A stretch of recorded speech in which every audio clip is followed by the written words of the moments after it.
Hi mga ka-Ems! Good morning and I'm really excited to share to you ang aking birthday travel celebration. Mema lang talaga. And so I decided to celebrate my birthday going to Cebu. So November 10, nakakuha kami ng tour na Moabal Tour and Kawasan Falls. And around 3:30 AM, nag-travel na kami kasi medyo malayo ng konti itong mga pupuntahan namin. So, maaga talaga kaming nag-prepare. So, ayan, for the view muna tayo. Ang aming first stop ay sa Mantayupan Falls. Na grabe naman talaga. Napaka-breathtaking ng view. Talagang napapa-wow talaga ako dyan, napaiyak kahit na kailangan namin tumawid ng hanging bridge. Tingnan nyo naman, the beautiful falls. Ang ganda. So, grabe ang taas niya. And talagang mapapawaw ka naman. So, ayun na nga, tumawid kami ng hanging bridge na medyo matakot-takot pa ako dito. Pero, carry lang, matibay naman. Kaya pa naman niya ako. Ayan. Sige, pa-cute ka dyan. Baka malaglag ka. So, after this, yan, another travel time na around 30 minutes or so. Kung hindi ako nagkakamali. Para naman sa aming Moalboal. Nabubulol talaga ako dito. Moalboal. So, nagkaroon kami ng sardines run and sea turtle. So, shout out po pala sa Inamigos Travel Service na talaga namang napakagaling, no, pag-take ng videos. Yan. So, kailangan namin dito sumisid. Yan, tutulak kami ni Kuya. And for the video, ayan, sabi ni Kuya dyan, for the post lang daw kami and for the aura. Sa ilalim ng dagat. Ayan, so na-enjoy ko talaga yan, no? And the sea turtle. Ayan. Ang blessed ko lang dyan kasi talagang humarap yung turtle sa camera. Ayan, okay ka dyan, te. Ayan. So, yun yung ginawa namin dito. And next stop namin is sa Kawasan Falls na.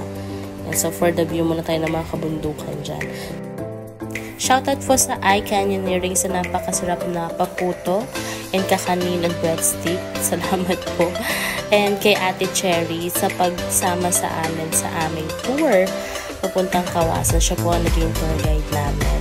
So, kami po ay naglakad for 30 minutes para po makarating sa Kawasan Falls na mismo. So, thank you Ate Cherry who gave me the word sa paglalakad namin. So, hindi ko na po na-avail yung canyoneering. Gawa nga po for safety daw, tinanong ko may injury or pilay. So, sad to say, I have my pilay. So, we chose to do Kawasan Falls na lang instead. Pero, look at the falls and the view. Ang ganda talaga. Worth it ang paglalakad namin. Paksang ka dyan. And during this time, medyo malabo lang yung tubig, no? Kasi bumulan daw po prior to our tour. Kaya, ayun, medyo hindi siya ganun kalinaw.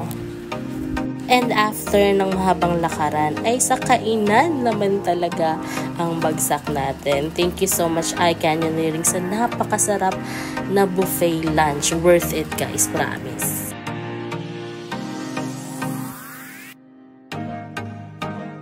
And that concludes our tour. Sobrang saya ka talaga, promise.